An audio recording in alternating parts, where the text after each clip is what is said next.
1장 사회심리적 발달이론과 차크라.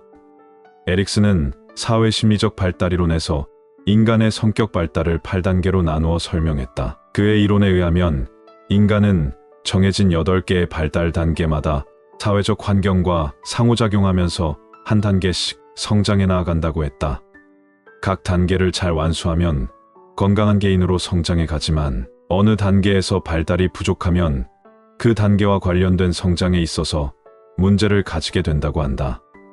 에릭슨의 사회심리적 발달이론은 인간이 성장하면서 반드시 채워야 할 기본적인 욕구들이 발달 단계에서 얼마나 잘 충족되었고 각 단계마다 갖추어야 할 심리적 자질이 무엇인지를 잘 보여준다. 사회심리적 발달이론 중에서 첫 번째 단계는 생후 1년 사이에 경험하는 신뢰와 불신의 시기다. 이 시기에 아이의 욕구가 만족스럽게 충족되면 아이는 안전을 경험하고 이 세상을 살만한 곳이라고 신뢰하게 된다. 에릭슨은 신뢰를 인간의 성장에 있어서 밑바탕이 되는 가장 중요한 덕목으로 보았다. 이때 아이가 부모로부터 따뜻하고 안전한 양육을 받지 못하면 아이는 삶을 두려움으로 경험하면서 삶을 불신하게 된다. 두 번째 단계는 2세를 전후로 걸음마를 시작하고 세상을 탐색해 나가는 자율성과 수치심의 시기이다. 이때 아이가 환경을 자유롭게 탐색하면서 충분히 경험하게 되면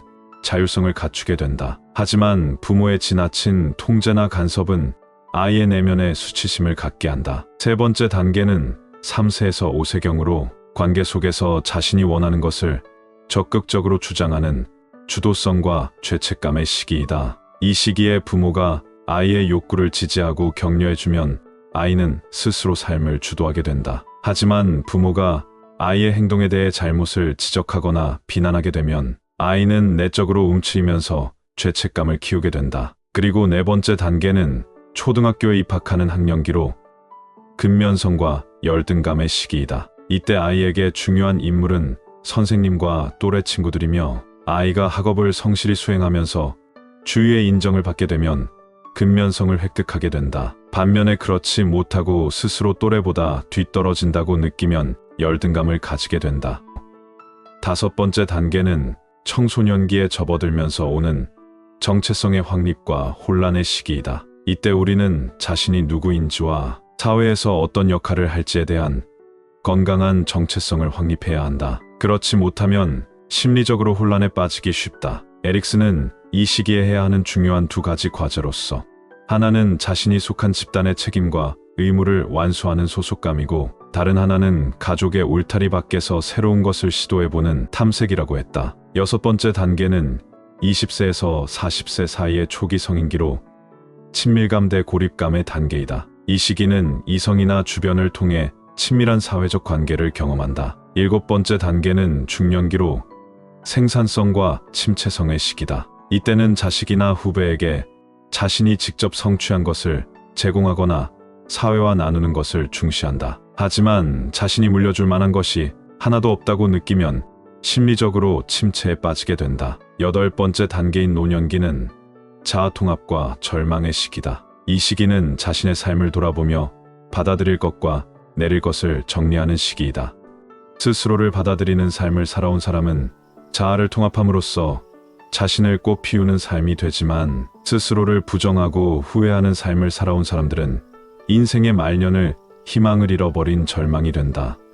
이런 에릭슨의 사회심리적 발달이론을 차크라와 연결할 때 1단계는 생존과 안전의 욕구를 나타내는 1차크라가 활성화되는 시기이며 2단계와 3단계는 자율성의 욕구를 나타내는 2차크라가 발달하는 시기이다. 그리고 4단계와 5단계는 자존감의 욕구를 나타내는 3차크라가 활성화되는 시기이며 6단계는 애정과 공감의 욕구를 통해 친밀감을 나타내는 4차크라가 발달하는 시기이며 7단계는 인지를 통한 자기 표현의 욕구를 나타내는 5차크라가 활성화되는 시기이다. 그리고 자아 통합과 절망의 시기인 노년기는 인생에 대한 통찰과 조화의 욕구를 나타내는 6차크라와 7차크라가 발달하는 시기이다. 이것을 그림으로 표현하면 다음과 같다.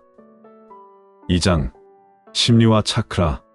심리는 마음에 대한 이해를 말한다. 이때의 마음은 개체의식으로서의 마음, 즉 나라고 부르는 에고의 마음을 말한다. 인간은 누구나 마음의 고통을 가지고 있다. 인간이 지닌 마음의 고통을 힌두교에서는 마야, 기독교에서는 원죄, 불교에서는 두카 또는 고라고 부른다. 그러면 마음의 고통은 왜 일어나는가? 고대로부터 많은 종교는 인간의 마음을 관찰하고 탐구하면서 고통에 대한 다양한 의견을 제시해왔다. 기독교는 인간의 고통이 원죄로부터 비롯되었다고 주장했다. 원죄는 하나님이라는 하나 된 마음에서 분리되어 선악이라는 이원론으로 빠져들면서 생기는 분별과 분리의식을 말한다. 그래서 다시금 하나 된 마음을 믿고 하나님의 나라로 돌아가는 것을 천국에 든다고 했다. 힌두교는 인간의 고통을 마음이 지어내는 환영, 즉 꿈과 같은 것이라고 했다. 그래서 일어나는 모든 현상이 꿈임을 알고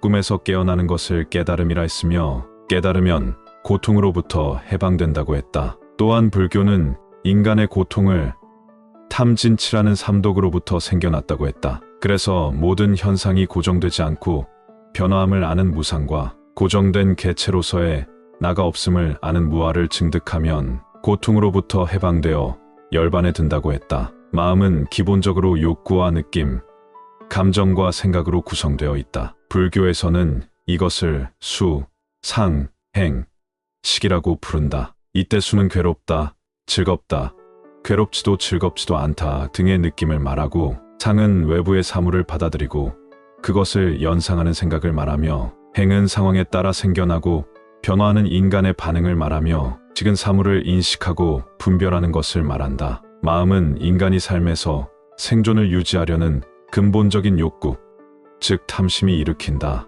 욕구는 무엇을 원하는 마음이며 무엇을 추구하는 마음이며 되고자 하고 이루고자 하는 마음이다. 욕구는 자신이 원하는 것을 자신의 뜻대로 되기를 바란다. 하지만 삶은 우리가 원하는 욕구대로 되지 않고 삶이 지닌 자연스러운 순리와 이것과 저것의 인연에 의해 연기적으로 흘러간다. 결국 마음의 고통은 내 뜻대로 되지 않는 욕구의 불만족이다. 마음에서 하나의 욕구가 생겨나면 욕구는 다음 단계인 느낌, 즉 수를 일으킨다. 느낌은 좋은 것과 나쁜 것, 좋은 것도 아니고 나쁜 것도 아닌 세 가지의 느낌 중에서 하나로 드러난다. 느낌은 다음 단계인 감정을 불러일으킨다. 감정에는 좋은 감정, 기쁨, 즐거움, 환희와 싫은 감정, 불안, 외로움, 슬픔이 있으며 인간은 좋은 감정은 붙들려하고 싫은 감정은 거부하고 저항한다. 이때 붙들려는 마음과 저항하는 마음은 모두 생각을 불러일으킨다. 생각은 느낌과 감정이 가진 경험의 기억이 반복되면서 습관적인 패턴을 형성한다. 우리는 이렇게 습관적이고 패턴화된 생각을 프레임 또는 업식이라고 한다. 이렇게 개인의 심리를 안다는 것은 근본적으로 그 사람이 원하는 욕구가 무엇이며 그것이 어떤 원인에 의해 만족되지 못했고 그로 인해 어떤 부정적인 감정과 왜곡된 생각의 프레임을 가지게 되었는지를 이해하는 과정이다. 이때 차크라는 몸과 마음을 연결하는 생명 에너지의 통로로서 각 차크라에는 인간의 발달 시기에 꼭 필요한 욕구와 그것이 충족되지 못했을 때 생겨나는 상처의 프레임들이 저장되어 있다. 심리치유란 충족되지 못한 욕구로 인해 생긴 상처가 만든 자신의 프레임을 이해하고 나라고 동일시한 다양한 무의식의 프로그램을 아는 것에서 시작한다. 심리치유를 위해서는 어릴 적 각각의 성장 단계에 따른 필요욕구와 그때 충족되었어야 할 내적 자질들에 대한 이해가 매우 중요하다. 차크라는 생명 에너지가 흐르는 중심 센터이다. 각 차크라는 채워야 할 필요욕구와 그것이 충족되지 못했을 때 정체된 감정과 무의식을 잘 드러낸다. 그래서 차크라에 대한 이해는 인간의 심리 문제를 이해하는 데 새로운 가능성을 제공한다. 인간은 누구나 7개의 차크라를 가지고 태어나지만 개인의 심리적 성향이나 에너지의 특성에 따라 주로 활용하는 차크라는 사람마다 다를 수밖에 없다.